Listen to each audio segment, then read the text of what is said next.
This is take 5 trillion. I've tried to film a video so many times over the past couple weeks, but it just comes out like gobbledygook, and my thoughts are not very coherent because I have so much I want to say, because I know I haven't posted on here in a while. It's been over a month.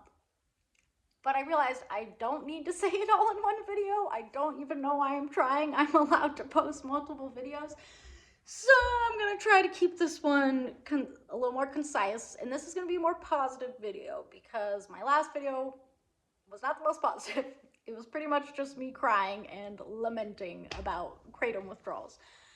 So this will be a more positive video. I've got good news, but I've also got some bad news, and I'm gonna start off with the bad news because there has been a development that I'm really not wanting to share, but I want to be honest on this here channel, so I'm gonna share it. I did have a slip up about a week ago. I bought one of those Kratom seltzers. Those are a thing now. And I know it doesn't justify it, and I'm not trying to justify it, but I was extremely triggered by something that happened. I don't want to tell the whole story and get into all the details.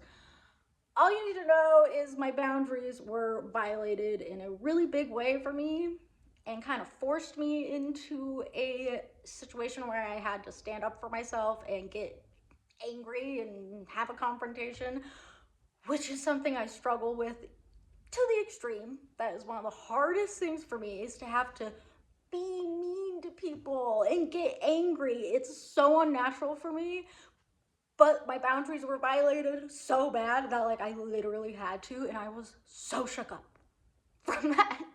Again, it's not an excuse. I'm just telling you what happened and why I thought I needed Kratom. So I bought a Kratom seltzer.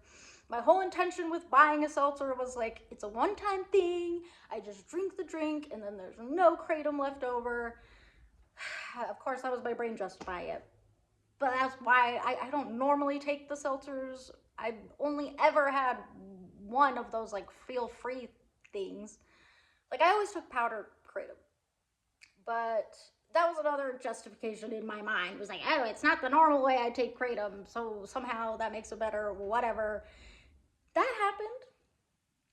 And it's really unfortunate because that was the first time I touched Kratom in, I think, about 2 months. And that is the point for me where I start to slip.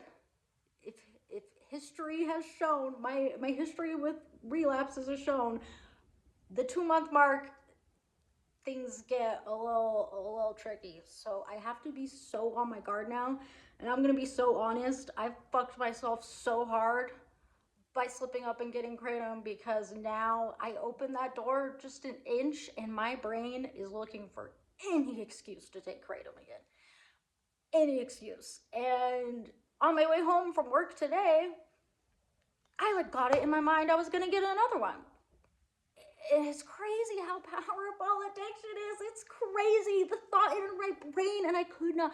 I almost gave in just to stop having the obsessive thoughts. I'm like, oh my God, like this is driving me crazy. And the whole ride home from work, I was like gripping the steering wheel because I was literally in a war with myself. The addict part of my brain was so loud. It's just like, just get one. You know you want it. Like, is it that big of a deal? You already had one.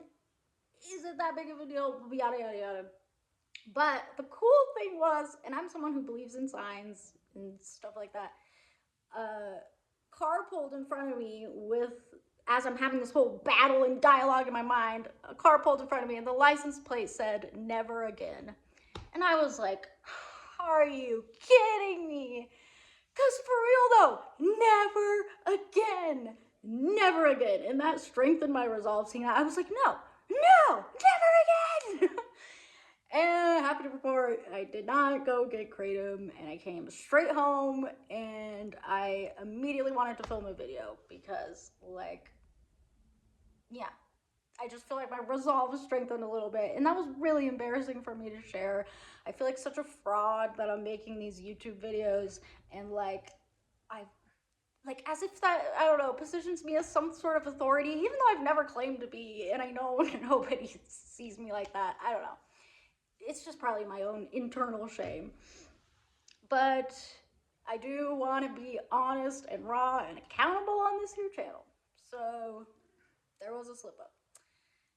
But now on to the good news, because other than that, I've been off Kratom for about 2 months, and just you guys, like really, especially within the past few weeks, like things were just rough for a minute there.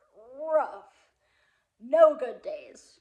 Just trudging, just like forcing myself to just do the simplest tasks. But I really did start to uh, turn around at some point there, and that was definitely when I started implementing uh, some healthy habits, which I've been really consistent with, like daily qigong. Guys, qigong is so great. It's so calming. It's so centering. I'll do like 10 minutes every day and do really deep breathing when I'm doing it, and it's so, yeah, like grounding. And then I've just been focusing on my creativity a lot, just like making dumb little songs that don't, because I'm a musician, I've mentioned that before. I've been having a huge creative block for a while now, largely in part due to my last Kratom relapse, and like I'm just trying to just have fun with it, because I'm like, oh my god, I'm not gonna win a Grammy. Like, I don't even know if I'm gonna release any music anytime soon. But like connecting with that inner child, the like childlike part of myself where I'm like, I'm allowed to just have fun and just making silly little clay creations. I'm really into like making clay stuff. Just keeping myself busy with little fun little tasks where I just don't put any pressure on myself. I'm really trying to nurture the inner child within, because it is so damaged. I am so damaged from literal years of abuse. Like, I have been in an abusive relationship with myself. And that's something I've been wanting to talk about, that I've like, I don't want to say I've realized it, because I've known I have an issue with my relationship with myself. I know it's toxic. I know it's unhealthy. I know how mean I am to myself. But coming off of Kratom, it becomes so apparent how, because Kratom masks everything. It puts like a film over everything. It makes it so hard to know which way is up or down or what's going on. You're just so numbed out. You're so cloudy. Your vision is so cloudy. And there's a clarity that comes with coming off of Kratom. And that's the most exciting part, because it doesn't feel good to quit Kratom. It's not fun. And yeah, you'll have moments of joy or even euphoria, sure, but like it's obviously not a fun process. But the clarity is just, oh, it's unmatched. To feel your brain working, even though that comes with a lot of like heightened anxiety, because your brain is just so like revved up. I don't know. I'm just really enjoying that clarity of vision, and how clearly I can now assess the toxic subconscious patterns that I have come to hold over years of drug abuse. And you guys, I have to be so compassionate to myself. Like, my number one priority at this juncture in my life is nurturing and loving myself. My number one, above all else. That is top priority, because that is the root of so many problems in my life. It almost all stems from me having no respect for myself, essentially. I just really don't have any respect for myself. And Kratom isn't even the only addiction I'm recovering from. I haven't gotten in, I've focused largely on Kratom addiction on this channel. And that was by far the most debilitating addiction, or at least the most long-standing.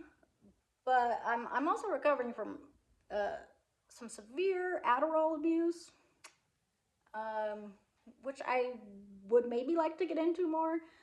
Um, And that was in tandem with my Kratom addiction towards the end. And if I'm being really honest, it wasn't even Adderall, it was meth a lot of the time. If I couldn't get Adderall from my sister, who was very generous with her prescription, I would go buy Adderall off the street. And apparently, it's common knowledge that like street Adderall is fake. It's not real Adderall. It's cut with meth paste. And I knew it was different. I could tell, but I was kind of in denial about it for a while. But eventually I accepted it and I was like, yeah, this is just straight like meth pills. But I didn't even really care, to be honest, at that point. But yeah, that was like in tandem with my Kratom addiction towards the end and then continued afterwards, which is why I don't really count. And look, I don't think anyone really pays that close attention to my videos, but I have mentioned before that I had my big quit in January 2024, and then I got some significant clean time off Kratom, probably like 7 months even, about 7 months.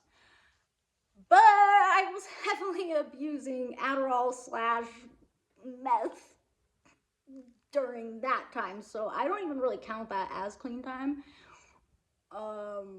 So that's why if it sounds like this is my first time like really quitting Kratom, it almost kind of is, because I just completely substituted it for another addiction